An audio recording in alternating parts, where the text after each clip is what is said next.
Hello and welcome back into GCTV. Again, my name is Alyssa Lang, joined by Chris Clark here at Williams-Brice Stadium.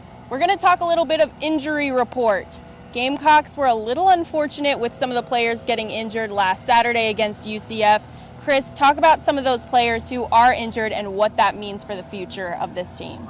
Brandon Wilds has had a really good season so far. He's been a really productive number 2 back, getting some tough yards in there for South Carolina.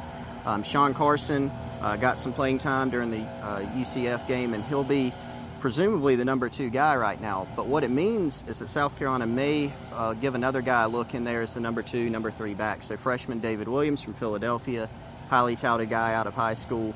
Spurrier said over the weekend that he would possibly get a chance to battle Carson for that number 2 spot. He's probably going to redshirt this year, but he may get a chance to get in there and get some playing time now. Now, Cody Waldrop, what is his status at this moment? He had an ankle injury. It's not believed to be serious. He's coming off that foot injury. He started against UCF.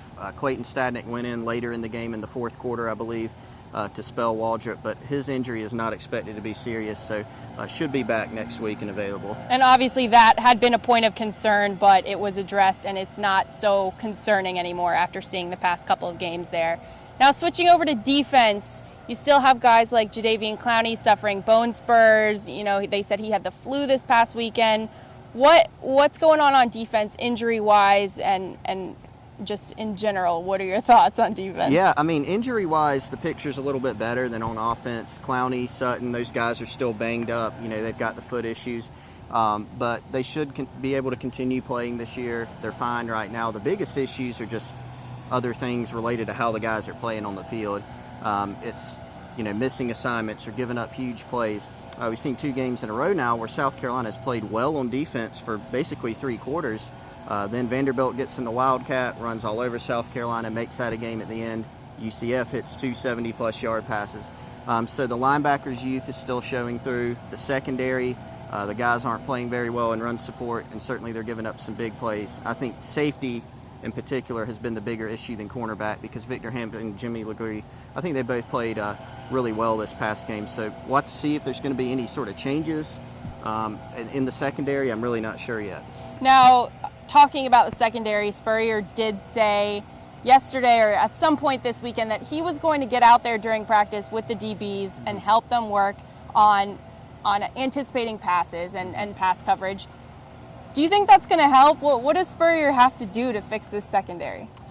You know, it's tough to tell. A lot of the guys that they've got back there, they're more experienced guys. You know, Bryson Williams is an upperclassman, moved to free safety before the season, and he's a guy that's counted on to be one of the more productive players, but I don't think he's really lived up to that so far this season. I think anybody on the team would admit that. So he's a guy that they need to step up. Will there be personnel changes? Will Chaz Elder see more time? Or will they fix the scheme, make some adjustments to the scheme? I'm really not sure.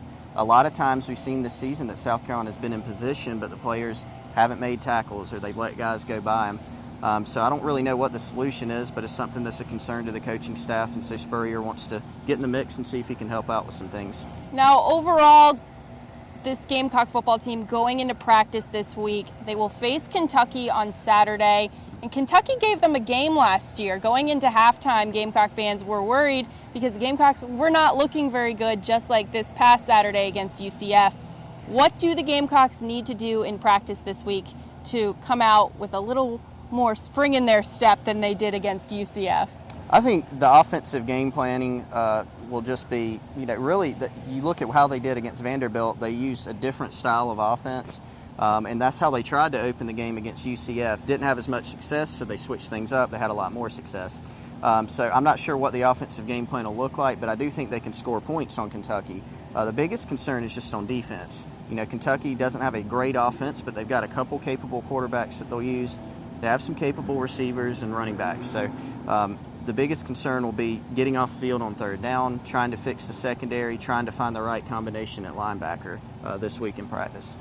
All right, well, that will do it for this episode of GCTV. Be sure to check out GamecockCentral.com for all your Gamecock athletic needs. For Chris Clark, I'm Alyssa Lang at Williams-Brice Stadium. We'll see you next time.